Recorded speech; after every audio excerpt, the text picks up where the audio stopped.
மீண்டும் நீங்கள் கட்டப்படுவீர்கள் என்னும் இந்த தேவ நிகழ்ச்சிக்கு உங்கள் அனைவரையும் கர்த்தராகிய இயேசு கிறிஸ்துவின் நாமத்தினால வாழ்த்தி வரவேற்கிறோம். கர்த்தர் நல்லவர், அவருடைய கிருபை உங்கள் மேல் என்றென்றும் இருப்பதாக. ஆமேன்.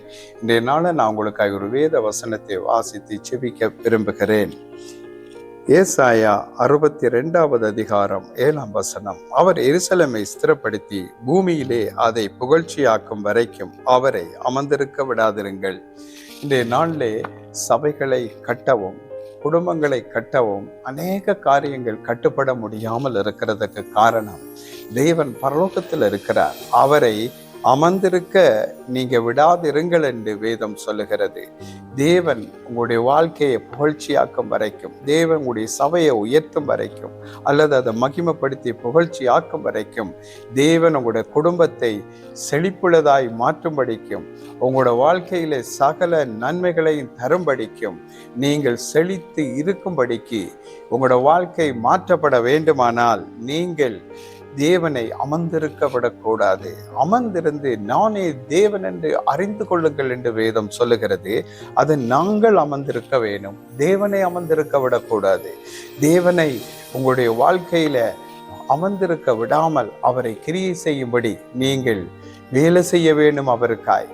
அதாவது வேதம் என்ன சொல்லுகிறது, ஒரு அநீதியுள்ள நியாயாதிபதியிடம் ஒரு ஏழை விதவை அடிக்கடி போனதை பார்க்கிறோம். போய் தன்னுடைய வழக்கை தீர்த்து தரும்படியாய் கேட்டாள். அவனுக்கோ அதை செய்ய மனதில்லாது இருந்தது.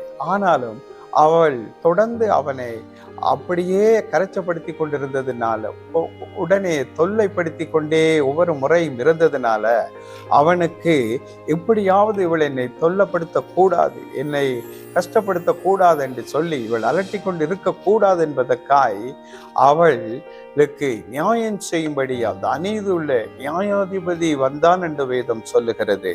அதே போல நாள்ல தேவனும் தம்மை நோக்கி இரவும் பகலும் வேண்டிக் கொள்ளுகிறவர்களுக்கு நன்மை செய்யாமல் இருப்பார் என்று கேட்கிறார் இயேசு கிறிஸ்து.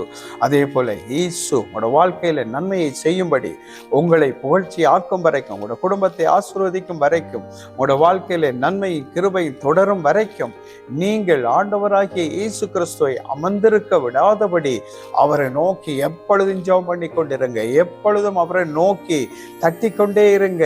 அவரை சும்மா இருக்க விடாதிருங்கள், இயேசுவை அமர்ந்திருக்க விடாதிருங்கள். அவரை எழுப்புங்கள். அவர் உங்களோட காரியத்திலே நன்மையை தரும்படி செய்யும்படி அவரை நோக்கி எப்பொழுதும் தட்டி கொண்டே இருங்கள். அவர் நிச்சயமா உங்களோட வாழ்க்கையில பல விதமான நன்மைகளையும் ஆசீர்வாதங்களையும் தர வல்லவரா இருக்கிறார்.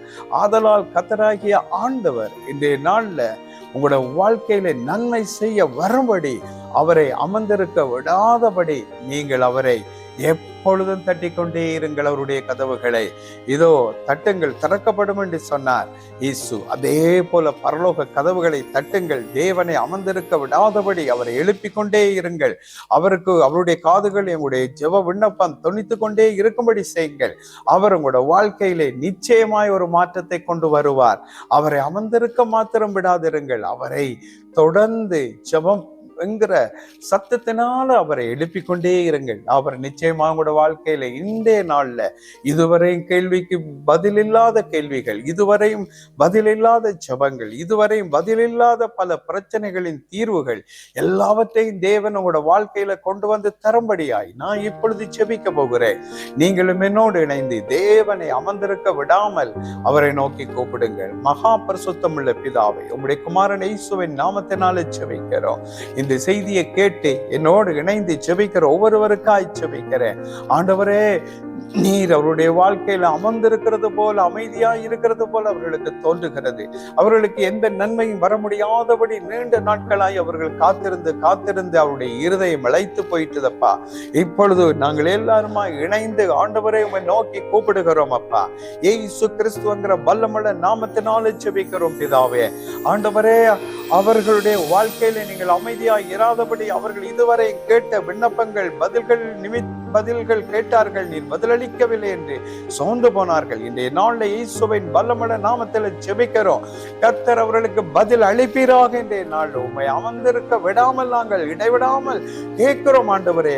ஆகவே இப்பொழுது இதுவரையும் ஜெபித்த ஜெபங்களுக்கு பதில் இல்லாம போனவர்களுக்கு பதிலை பரலோகத்திலிருந்து நீங்க அனுப்பும்படியாய் ஜெபிக்கிறோம். என் தேவன் அப்படி செய்கிறதற்காய் கோடி நன்றி, கோடி ஸ்தோத்திரம் பிதாவே, இயேசுவின் நாமத்தில் பிதாவே, ஆமென். ஆம் பிரியமானவர்களே, இயேசு கிறிஸ்துவை நீங்கள் அமர்ந்திருக்க விடாமல் ஜெபித்தது நிமித்தம் இன்றைய நாள்ல உங்களுடைய எல்லா காரியங்களுக்குமான பதிலை பரலோகத்திலிருந்து அவர் அனுப்பிவிட்டார். அதனால் அவருக்கு நன்றி சொல்லுங்கள். ஆமென்.